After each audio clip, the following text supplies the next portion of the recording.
Thank you, Chairman Granger. The bill before the subcommittee responsibly funds our most critical transportation and housing needs, which will have a positive impact in every congressional district. At the same time, the bill meets the challenge before us to reduce spending and get our debt under control. The bill reduces spending 25% below fiscal year 2023 levels with a CBO score of $65 billion. We achieved these savings through a rescission of IRS funds and by reducing billions in excessive spending. We have cut or eliminated 19 grants programs at DOT and HUD, totaling over $8 billion in savings compared to the enacted level. The total program level in this bill is $90 billion. We've carefully allocated resources to the most critical missions at DOT and HUD.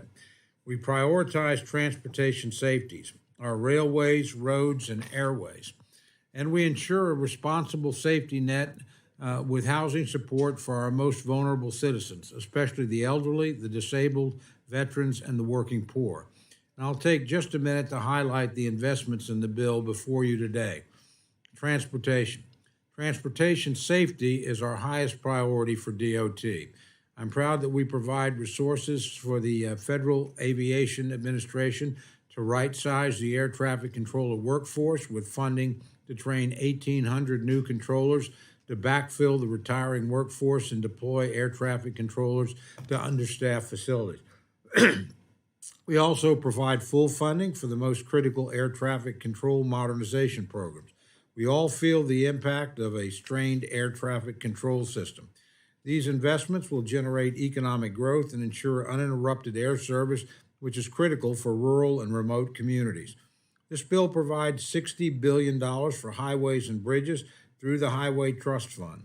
These resources are directly allocated to your state departments of transportation, enabling state and local governments to collaborate on the highest priority road projects. The bill prioritizes safety programs at DOT to ensure that our roads and railways are safe for freight haulers and the traveling public.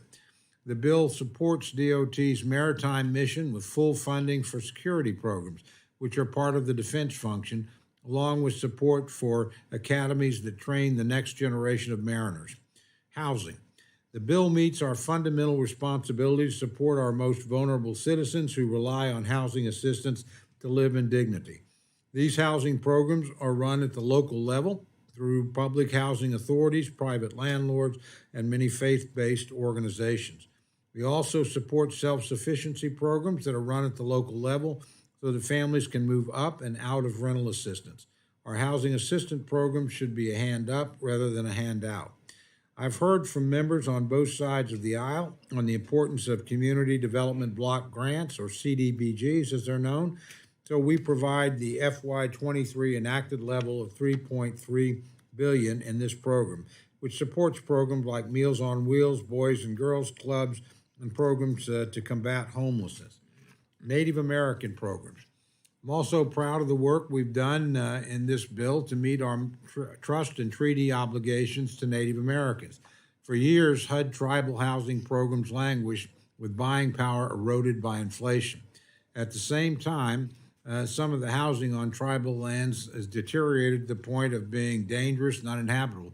Indeed, Mr. Zinke and Mr. Sistemani and I saw an example of that recently at the Blackfoot Nation, where you literally have 20 people living in houses in multi-generational families. Just to give you an idea of how this erosion has occurred, 1998, tribal programs were 2.6% of the HUD budget. Now they're 1.4%. In other words, other programs have gone up about 140%, while these have gone up only 65%. So I'm proud that we've restored the Indian Housing Block Grant Program to $1.1 billion, catching up to the inflation-adjusted 1998 level. Now, that doesn't make up for the difference of not doing the right thing from 1998 up to the current time, but at least it's a big step in the right direction. We also provide an additional $150 million for tribal transportation program, combined with the $835 million available through the Highway Trust Fund and advanced appropriations in the recent infrastructure law. The bill provides a total of $985 million to make real progress in improving the safety and reliability of roads and bridges on tribal lands. As we heard during some of our testimonies, about 150,000 miles of road on tribal land in Indian country. 3/4 of that is unpaved. And for those of you that have never driven across it, just ask Mr. Simpson what it's like. Spend 6 hours on a bus, and I think it was Rosebud. Yeah, it's interesting. In terms of policy, the bill scales back the Biden administration's regulatory overreach, ensuring that the programs in this bill serve the taxpayer rather than the bureaucracy. For example, we prohibit funds to implement the affirmatively furthering fair housing rule at HUD. This does nothing to impair HUD's enforcement of the Fair Housing Act, but cuts red tape for local public housing authorities who should be focused on providing safe and sanitary conditions in the housing units that they manage. The bill prohibits agencies from buying drones subsidized by the Chinese government, a critically important issue as we work to safeguard our national security and create a fair playing field for American drone manufacturers. And the bill prohibits the DOT from imposing new carbon emission reduction targets for the highway projects. This would be particularly burdensome on small and rural states. I'm proud of these and other policy provisions we've included in this bill. Conclusion, I want to thank all members of the committee for your contributions to the bill. Where possible, we've accommodated your request. I think this bill is a positive reflection of the thoughtful approach of our committee membership.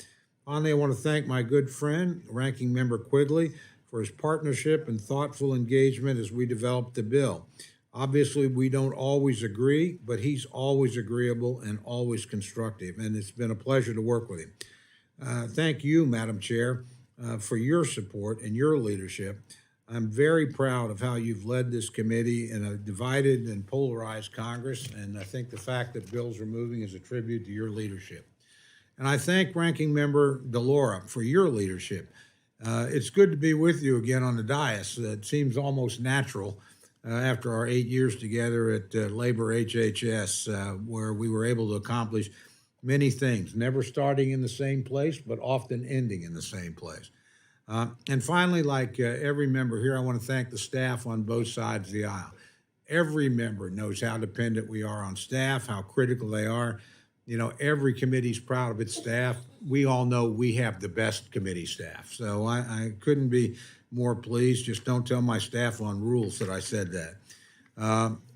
We may have some disagreements across the aisle at this point in the process, but I know we'll continue to work together to meet our charge of responsibility, to fund the government that is responsive and accountable to the American people. And I've been around here long enough to know this. These things tend to start out in one place. They always end up someplace else. And the reason is, at the end, they always have to become bipartisan. There's no other way for the bill to pass across the floor of the House. There's certainly no way for it to pass across the Senate. We're in a divided Congress, so I would expect a good bit of give and take, which obviously begins here today. So I urge the adoption of this legislation, and I yield back my time, Madam Chair.